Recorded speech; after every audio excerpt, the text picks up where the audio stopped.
The idea is just plain clothes and hard tactics, and I don't think they'll know what hit them because they're not prepared for what we're planning. Here, you're gonna take the knife. How much of yeah, we got 2 AKs coming. Matt McDonald here with Fox 13 News. We've been tracking Antifa for a long time. He was just down there at President's Circle and they were handing out sharp objects to stab people with, said they had someone coming with an AK. Why did it take 2 late night hosts, comedians, to find this out? You know what, I wish you guys luck. Marley was dead to begin with. Okay, there you go. Verifiable proof that Antifa is premeditatedly and proactively violent. And you'll see more in this video than you've probably ever seen before. The kinds of attacks they plot, how they coordinate, what tools they use. Even more importantly, you'll see a complicit media who, when offered this very footage, turned the other way. How do we know all this? Because we've been infiltrating this organization for a long time. Hard. But first, you'll need a primer. Protests, violence, riots, calling everyone a Nazi.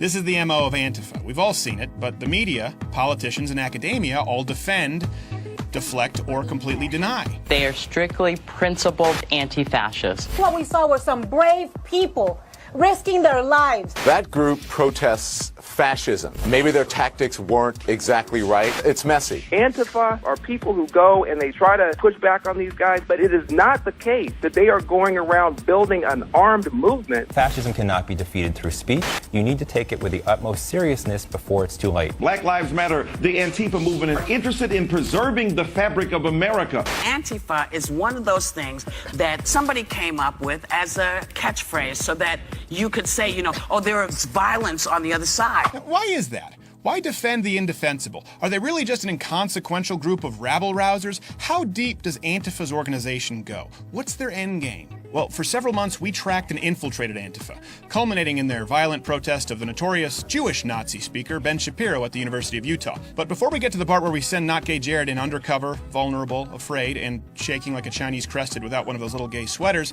a little backstory. I want to kick my own ass.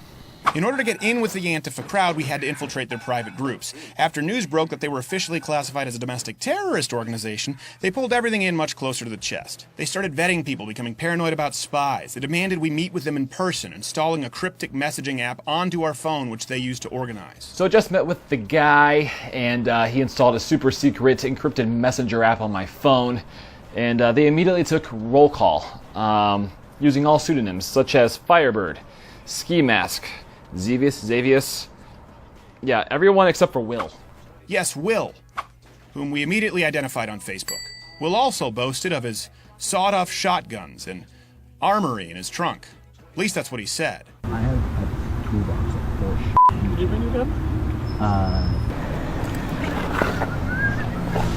I have like on the border between just a regular rifle and an assault weapon and a sawed-off style shotgun. Shit, and yeah, like last ditch. Blue Subaru with a dent on the side, on the driver's side. That's mine. So remember, just as the local authorities will remember, this is Will. What happened to you, Will? Somewhere on the way, you lost yourself. Believe me, it gets worse. The context makes all of this so much worse. Oh, also, yes, the violent Antifa organizer is seemingly tranny and or genderqueer. Patience. Now, to be fair, anyone can likely show up and protest, but they told us that all of this was required if we wanted to take part in their self-professed tactics. Now, just what do they mean by tactics? Well, we found out the next day. Again, patience.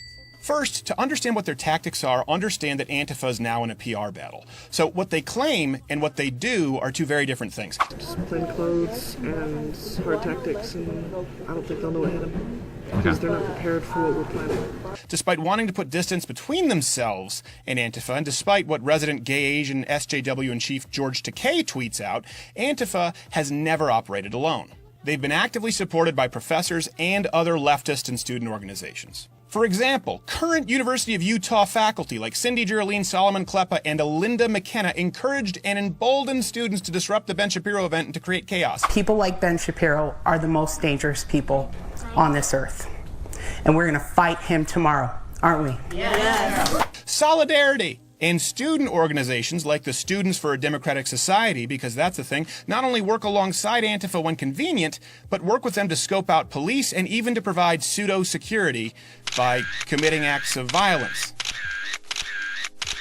Antifa is, just to be clear, it's not an organization.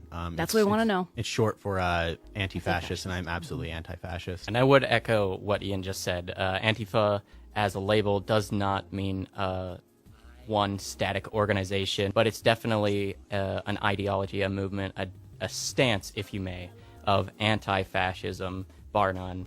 We signs explicitly ask these people who show up in Black Bloc to show up, these Antifa people to show up, because, you know, in the past we've been threatened by 3%ers, we've been threatened by neo-Nazis, we've been threatened by these people before, and their presence gives people an immense more amount of safety.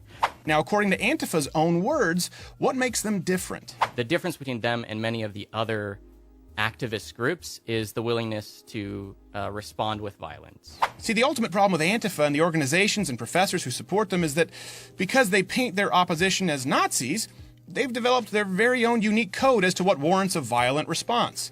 They are ready and looking for it. Okay, you're gonna take the knife. How much Thanks. of you bring your gun? I have like on the border between just a regular rifle and an assault weapon and a sawed-off style shotgun. And then I've got a handgun. Yeah, we got 2 AKs coming. The willingness to respond with violence, the way that I would address what you were just asking about is I don't want to disavow an ally within the movement. The no pictures, that part, I would say it's understandable given what I was just talking about with anonymity. Now, context, don't forget. What you gotta do can include violence against anyone you call a Nazi. They call Ben Shapiro a Nazi. They're allowed to commit violence against anyone filming them.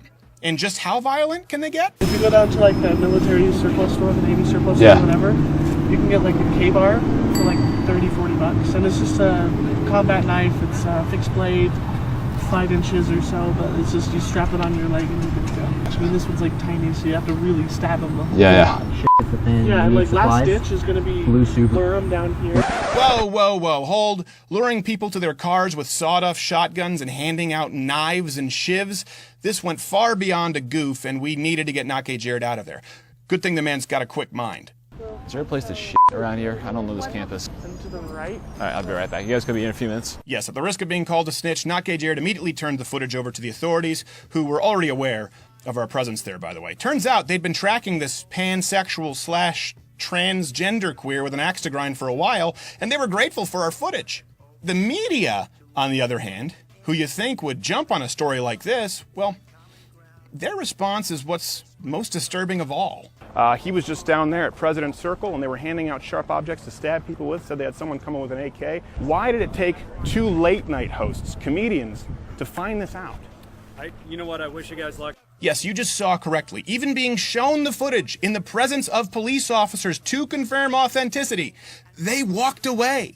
Also, I should note, this is Dan Harris from Nightline, national ABC News. He knew about the footage and the whole story, too. I offered it to him and asked for his card. He did not give it to me. We were delivering a story to local and national news on a silver platter which included infiltration, violence, and exposing the roots of a national domestic terrorist organization. And no one even wanted to give it a glimpse? Not one person? It didn't even get mentioned. Protesters flooding the campus trying to shut down conservative speaker Ben Shapiro's appearance. These are protesters that are against Ben Shapiro, conservative. Only these people didn't call Ben Shapiro controversial. They called him a Nazi. And they aren't there to protest. They are there to punch Nazis as they chalk and paint on the walls or commit violence against people filming them, depending on the day. Case in point, our footage assisted with leading to the arrests of these violent protesters. Good example, codename Honeybee? Her real name is Jenna.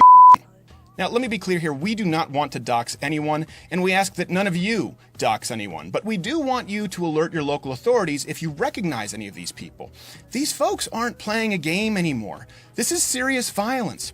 Take this black girl who committed assault. Now, we couldn't find any official arrest record, but we did post this on Facebook, and then this happened. So we immediately ID'd her as well. Grace. They're so easy to trick. Officers, we appreciate your service. Now, of course, the next day, when the inevitable violence that we warned about broke out, so-called journalists were all over it. Because, you know, they're lazy. Here's the thing, Antifa and its supporters are openly practicing violence. Worse, they plan it. They plan to escalate it, as you can see. Now, if they call Ben Shapiro or me a Nazi, what does that make you? If they justify violence against someone with, I don't know, an iPhone camera, what can they do to you? But worst of all, why did it take a late-night podcast host and his producer to do this kind of journalism? Cryptic messaging apps, private groups handing out illegal weapons and planning tactics. You mean to tell me that no one at ABC, NBC, CBS, CNN with billions of dollars in resources could have done this? It took Steven Crowder and not gay Jared to pull it off with some plane tickets and a couple burner phones? Sure, listen, Antifa is violent, they suck. We get it, very violent. But the fact that the media has never reported on any of this begs the question, are they complicit? Is the media complicit with all of this? Or do they just suck at their jobs? I know who you are, Antifa. And I know what you want. If you're looking for a safe space, I can tell you that I have no sympathy. What I can tell you is that I have a very particular set of skills. Skills that I've acquired over a very long period of time.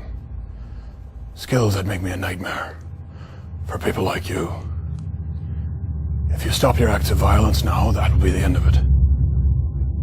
I will not look for you. I will not pursue you. But if you don't, I will look for you. I will find you. And I will ID you.